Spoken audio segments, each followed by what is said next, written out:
It looks like another government shutdown could be on its way, and it usually comes down to the wire like this the last 24 hours before they decide to approve anything. The House of Representatives, initially, they had a bill proposed in order to extend the deadline from September 30th to October 31st. That doesn't look like it's happening anymore. And what we are seeing is another opportunity to have a national conversation about government spending. So we have congressmen that were elected by their constituents in order to reel in government spending. So it wouldn't look good for them to not put up any opposition at all, to just accept whatever deal is on the table. The chances are they wouldn't get reelected back in their home state, elections every 2 years. If they don't do what they promised to do to their constituents, they'll be out of office. So that's one of the reasons they have to at least appear as if they're fighting against increased government spending. Another component to this, in my opinion, is there's a little jealousy, there's a little envy when it comes to government employees, when it comes to government careers, right? If you look at the national average for the private sector, it's about $65,000 a year. Now, of course, that lumps in all the minimum wage salary as well. Now, look at the government side. The government side, you'll see the average salary is close to 6 figures.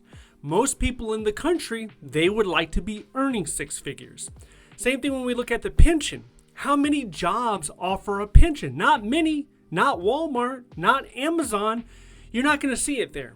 You do see it in the government. You do see it in utility companies with the military and organizations like that. I do think, once you start to uncover this, you realize that there is a certain amount of envy when it comes to government employees. And it doesn't make too much sense to me because after the shutdown is complete, the longest one was 35 days. So let's say this one takes a week, 2 weeks, a month, whatever. Every single government employee, they get back paid. And it's automated now. They don't even have to vote on it. They're going to be receiving their money back. So a lot of people look at this as a free vacation. As long as you're not living paycheck to paycheck. If you're living paycheck to paycheck, this could be an issue. You could end up, incurring more debt. But if you have 1 or 2 months of savings in the bank, then you're going to go ahead and look at this as a prolonged vacation, a paid vacation at that. So this is looked at by some as standing up to the swamp that is DC. A lot of people like to portray Washington, D.C. and the federal employees in it as part of a swamp. And they're cleaning this up and they're holding us accountable and everything like that.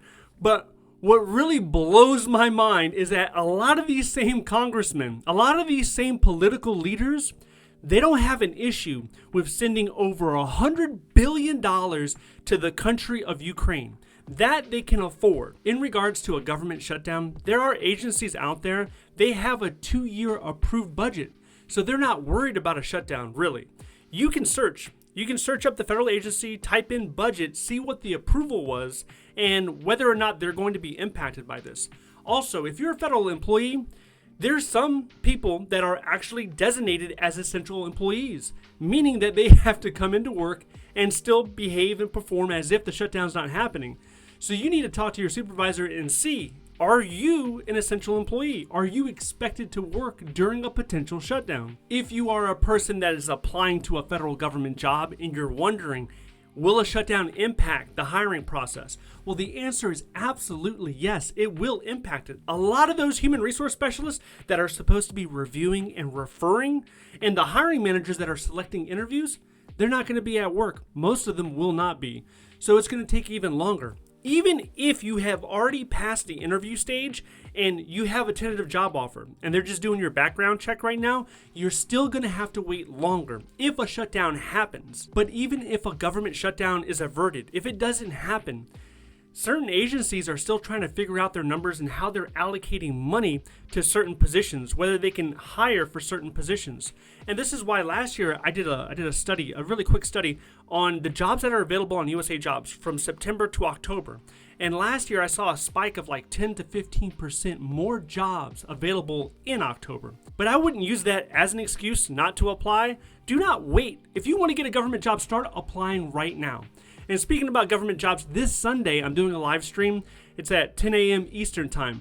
So if you want to check that out, just make sure you're subscribed to the channel and that notification should be popping up for you. All right, I'll see you then. Bye.